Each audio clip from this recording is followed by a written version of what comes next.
Greetings, students. Welcome to ComplexityFuel. My name is Mr. Little, and I'm looking today at the cover art for two recent books that have come out in the last 15 years, both quite popular.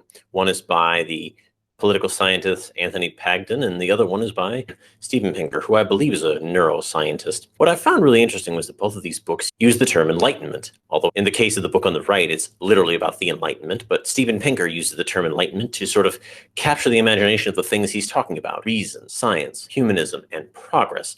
And it made me think about how the memory of the age of the Enlightenment and its influence still grips the imagination as a source of growth and even of revolution around the world. And that's usually how we think of things, but I want to make that narrative a little more complex. When we discuss the Enlightenment and its effects around the world between 1750 and 1900, what do you actually have to know, though? Well, one thing you have to know is that discontent with monarchist and imperial rule encouraged the development of systems of government and various ideologies, including democracy and 19th century liberalism. And you have to know that the increasing questions about political authority and growing nationalism contributed to anti-colonial movements. Now, what does that actually mean? Well, usually when the College Board talks about the Age of Revolutions, we're talking about something like this, a fairly standard line of progression. You have your oppressive monarchy, maybe in Europe, or perhaps oppressing a colonial people. Then you have the introduction of Enlightenment ideas, big fancy Enlightenment ideas, right? Popular sovereignty, limited government, freedom of speech, secularism. And then you get a revolution which overthrows said oppressive monarchy and results in independence. This is the way the narrative is usually told. I'd like to provide you with an example of something that inverts this narrative just a bit, and that is the revolt of Tupac Amaru in Spanish South America, specifically Peru and Bolivia. Now, if that name, Tupac Amaru, sounds a little bit familiar to you, you might be familiar with a very popular music artist from the 1990s, Tupac Shakur. His full name is actually Tupac Amaru Shakur, and that's not an accident. His mother, who was an activist, gave Tupac that name because she wanted him to understand that he was part of a wider movement. And she picked Tupac Amaru because he led a largely indigenous movement in the Andes against Spanish rule. Now, the thing about Tupac Amaru is that his protest was not necessarily about independence, and it wasn't necessarily about Enlightenment ideas. If we look at the goals of the movement that I've listed here in a paraphrased form, we can see that it was mostly about local conditions. So, for example, the Indians wanted more representation in the local government than they previously had. They also wanted the King of Spain to address the injustices by local corrupt governors. They also wanted either a relaxation of or complete end to certain labor systems in this Spanish colony. And the thing is, they didn't do this necessarily with the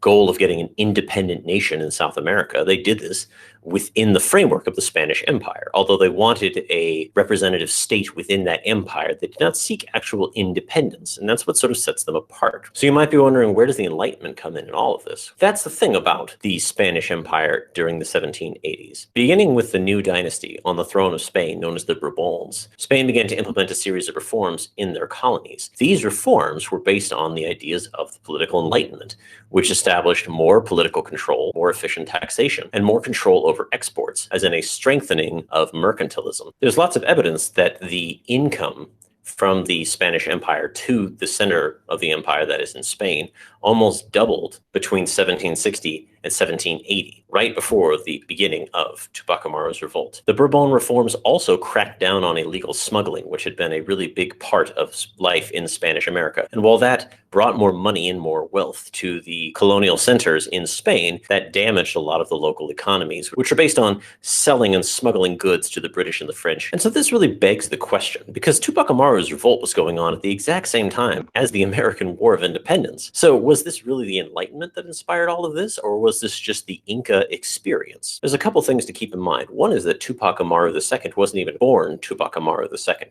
He was born Jose Condorcanqui, and he took the name Tupac Amaru II because the name Tupac Amaru was the very last Incan emperor that had waged any kind of resistance against the Spanish, and he claimed that he was in fact the descendant of this emperor. He took the name because he recognized that this was going to be something that Incans would recognize and would be inspired by. There was also a prophecy at the time called the Incari Prophecy, which said that the last Incan emperor murdered by the Spanish was actually growing underground and would rise up and would physically wipe the Spanish away from South South America. And so some people saw Tupac Amaru II as the fulfillment of this prophecy. And then there was just the local situation. In the Andes, the textile industry had been the lifeline of many natives and mestizos. However, several waves of plague, along with the changing global economic situation, meant that the number of large spinning warehouses that had existed in the Andes was reduced to almost nothing. And it was said that people were running away from their villages because they couldn't pay their debts or their taxes, and they were being put into debtors' prisons. To top that difficult situation off, the Spanish Empire increased tax on the local drink known as chica, which was